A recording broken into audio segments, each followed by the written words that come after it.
اللہ وحدہ والصلاۃ والسلام علی من لا نبی بعدہ اما بعد۔ آج ہم گفتگو کریں گے سورۃ مریم پر۔ سورۃ مریم یہ تدوینی اعتبار سے 19ویں نمبر کی سورت ہے جی، چونکہ صورتوں کا خلاصہ ہم بیان کر رہے ہیں جی ہاں، تو سورۃ مریم پر آج گفتگو ہوگی۔ سورۃ مریم کی 98 آیات ہیں 98 اور یہ مکی صورت ہے، یعنی ہجرت مدینہ سے پہلے نازل ہوئی ہے۔ جی جی، اور جو ہجرت مدینہ سے پہلے نازل ہوں جو آیات اور صورتیں ان کو مکی کہتے ہیں، مکی کہتے ہیں اور جو ہجرت مدینہ کے بعد نازل ہوں ان کو جو ہے مدنی کہا جاتا ہے۔ جی، تو یہ مکی صورت ہے۔ اور اس سے پہلے سورۃ ابراہیم میں نے جیسے عرض کیا تھا کہ مواحد اعظم کا ذکر تھا کہ توحید کا علم اٹھایا حضرت ابراہیم علیہ الصلوۃ والسلام نے، تو مواحد اعظم کا ذکر تھا۔ پھر سورۃ ہجر اور سورۃ النحل میں توحید کے حوالے سے جو مشرکین کے اعتراضات تھے ان کے جوابات دیے گئے۔ پھر ماننے والوں کو سعادت بخشی گئی اور نہ ماننے والوں کو نیست و نابود کر دیا گیا، اور جو اس توحید کے سمندر میں غوطہ زن ہو گئے تو ان کو اللہ تبارک و تعالی نے محبوب اعظم بنا لیا، کیونکہ بنی اسرائیل جب شروع تو بنی اسرائیل میں محبوب اعظم کا ذکر ہے، کیونکہ سرکار دو عالم صلی اللہ علیہ وسلم سے ہی اس صورت کی ابتدا کی تو محبوب اعظم بن گئے۔ اس کے بعد جو ہے یہ چلتا رہا تو نبی پاک صلی اللہ علیہ وسلم جو پیغام حق لے کے آئے کہ اس پیغام حق کو اگر فالو کر لو گے تو اللہ تبارک و تعالیٰ تمہیں بھی جو ہے معراج کی دولت عطا فرما دیں گے، اپنی محبت عطا کریں گے۔ تو سورۃ کہف آ گئی تو سورۃ کہف میں کتاب اعظم کا ذکر آیا کہ سب سے بڑی کتاب جو ہے کتاب اعظم قرآن کریم ہے، تو قرآن کریم کے مضامین پہ عمل کریں۔ اب کتاب اعظم کے بعد جو ہے اب یہ سورۃ مریم کے اندر جو ہے فضل اعظم کا ذکر ہے۔ فضل اعظم، فضل اعظم اللہ کا سب سے بڑا فضل کہ اس کے اندر اللہ نے ایسے فضل کا مظاہرہ کیا کہ بغیر باپ کے بیٹا پیدا کر دیا، یعنی عیسیٰ علیہ الصلوۃ والسلام کی پیدائش، اور محض اللہ کے فضل سے ہو سکتا ہے، ورنہ ظاہری اسباب تو ایسے ہیں کہ اولاد نہ ہو۔ تو حضرت مریم کو جو اللہ تبارک و تعالی نے عیسیٰ ابن مریم عطا کر دیے، تو یہ ایک بڑا عظیم فضل تھا۔ اور پھر اس صورت کے اندر اللہ تبارک و تعالی نے اس حقیقت کو واضح کر دیا کہ عبدیت کی حقیقت جس نے پالی تو اس کے لیے اللہ تبارک و تعالی رحمت اور فضل عطا کرتے ہیں۔ جی، کہ ظاہر ہے کہ جب وہ کتاب اعظم کے مضامین حقائق پہ عمل کیا، اور جیسے قرآن کریم میں کہا تھا کہ رات کے ایک حصے میں تہجد کے وقت کھڑے ہو جایا کرو، تو اللہ تبارک و تعالیٰ سے مریم میں بتا دیا کہ پھر رحمتوں کا نزول ہے۔ اچھا، پھر وہاں فضل اعظم کے میں سے آپ کو بھی حصہ ملے گا اور رحمتوں کے سمندر میں تم بھی غوطہ لگاؤ گے۔ اور پھر اس میں ان انبیاء کا ذکر کر دیا کہ جن انبیاء نے اللہ تبارک و تعالیٰ کی معرفت پہ چل کے اللہ تبارک و تعالیٰ کے رحمتوں کو حاصل کیا، تو بتا دیا کہ تم بھی اگر ان انبیاء کے راستوں اور سنتوں کو زندہ کرو گے تو اللہ تبارک و تعالیٰ تمہیں بھی وہی رحمتیں عطا کر دیں گے۔ اور یہ حقیقت واضح کر دی کہ بس اوقات ظاہری صورت ظاہری احوال کو دیکھ کر حقیقت پر دلیل نہیں پکڑنی چاہیے، اس لیے کہ ظاہر کچھ ہوتا ہے اندر حقائق کچھ ہوتے ہیں۔ تو جیسے یہاں پر ہوا کہ مریم کے پاس جو فرشتہ آیا وہ انسانی شکل میں آیا، تو انہوں نے یہ سمجھا کہ کوئی مرد آ گیا، تو انہوں نے فوراً کہا کہ میں پناہ مانگتی ہوں کہ تو مرد میرے سامنے آ گیا۔ جی، تو حالانکہ وہ مرد انسان نہیں تھا، وہ فرشتہ تھا۔ شکل دیکھو بظاہر شکل کیا تھی اور پیچھے حقیقت کیا تھی۔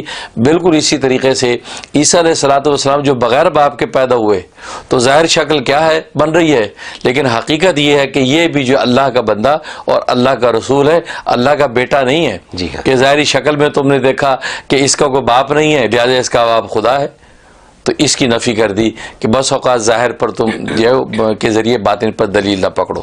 تو یہ مضامین حقائق صورت مریم میں اللہ تبارک و تعالی نے بیان کی ہے کہ یہ فضل اعظم کا ذکر ہے، اور فضل میں حصہ چاہتے ہو تو اللہ کی عبدیت کے جو دریا میں غوطہ لگاؤ تو اللہ اپنا فضل تمہیں عطا کریں گے۔ واہ سبحان اللہ۔ جہاں تک اس کے فضائل فوائد کا تعلق ہے تو اس کا جو ایک فائدہ یہ کہ اگر رزق کی تنگی ہے اور مالی مشکلات ہیں اور جانے کا نام نہیں لیتی، ساری انسان نے کوششیں مساعی کر لی ہیں، تو بڑا آسان ہے کہ 7 مرتبہ کا ختم کریں، ایک مجلس میں بیٹھ کے 7 مرتبہ سورۃ مریم کی تلاوت کی جائے، اکیلا کر لیں یا چند لوگ بیٹھ کے 7 دن یہ عمل کر لیں، اچھا تو زبردست اس میں تاثیر ہے کہ آپ کی رزق کی مال کی تنگیاں دور ہو جائیں گی۔ یعنی روزانہ 7 دن 7 دفعہ 7 دن تک بس 49 ٹائمز 49 ٹائم ٹوٹل ہو جائے گا، اور آپ کی انشاءاللہ رزق کی تنگی دور ہو جائے گی، غیب سے اللہ انتظامات کر دیں گے۔ واہ سبحان اللہ۔ اور ظاہر ہے آج ہر گھر کی ضرورت یہی ہے کہ رزق کی وسعت ہو جائے اور یہ تنگی دور ہو جائے۔ جی، اور دوسرا کہ اگر کوئی حاجت پیش آئی، کوئی مشکل پیش آئی ہوئی ہے تو وہ دور نہیں ہوتی، تو روزانہ 3 مرتبہ اس کی تلاوت کریں۔ اکیلا تلاوت کرے یا 3 لوگ مل کر روزانہ تلاوت کر لیں گھر میں، تو وہی 21 دن تک اس کی تلاوت کریں. کیسی بھی مشکل ہوگی، کیسی بھی آپ کی دلی مراد ہوگی، اللہ تبارک و تعالیٰ بالکل اپنے وہ فضل اعظم کا حصہ عطا کر دیں گے، حاجت پوری ہو جائے گی. حاجت پوری ہو جائے گی. اچھا. یہ ایسی زبردست چیز. اور ایک اور یہ بڑا دلچسپ اس کا فائدہ ہے کہ بس اوقات آج کل آپ کو پتا حسد، نظر، جادو، یہ ساری چیزیں چلتی ہیں، تو لوگ جو وہ قوت مردمی کو باندھ دیتے ہیں جی، اور اسی طریقے سے عورت کی بھی جو ہے اس قوت کو باندھ دیتے ہیں. اچھا. نتیجہ ہے کہ ان چیزوں میں رغبت نہیں ہوتی. اگر رغبت ہوتی ہے تو انسان اس پر قادر نہیں ہو سکتا. جی. تو اصل میں وہ ایک خاص عمل ہے جس سے قوت مردمی باندھتے ہیں. اچھا. اس کے لیے سو مریم میں بڑی زبردست طاقت ہے کہ روزانہ 3 مرتبہ تلاوت کر لے. اگر خود نہیں پڑھ سکتا کوئی اور بندہ تلاوت کر کے اس کو پانی دے دے، جی، وہ اس پانی کو پیتا رہے. جی، پیتا رہے، سارے دن میں پانی ختم کر لے، پھر اگلے دن پھر دم کر کے دے دے. تو 11 دن تک مسلسل اگر کر لے تو کیسی بھی جو حملہ کیا ہوا ہے جادو ٹونے کی ذریعے سے اس کی قوت مردمی باندھی ہوئی ہے، اللہ تبارک و تعالیٰ اس کو توڑ دیتے ہیں. یہ اس میں زبردست تاثیر ہے. اور ایک فائدہ اس کے ہے کہ گھر میں اگر پودے لگا رکھے ہیں، پھول لگا رکھے ہیں یا پھلوں کے کوئی درخت لگا رکھے یا باغات ہیں، تو یہ سو مریم تلاوت کر کے اس کا پانی اگر ان کی جڑوں میں چھڑکا جائے تو زبردست میٹھے پھل دیتا ہے. اور جو آپ کے پھول جو ہے ہرے بھرے ہوتے ہیں اور باغیچہ آپ کا سجتا رہتا ہے. کتنی خوبصورت بات ہے. بہترین فائدہ ہے اس کا. بالکل بہترین فائدہ ہے. جی.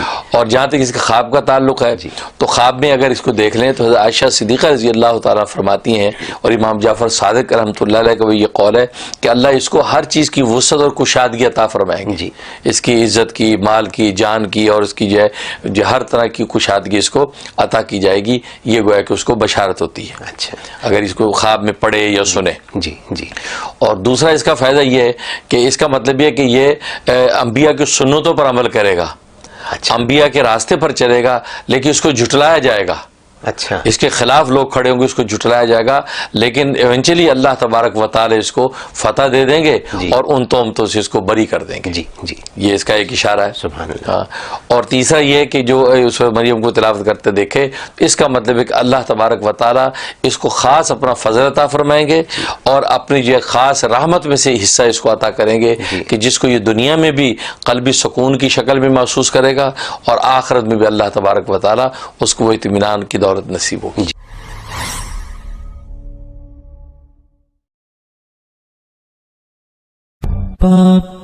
Ba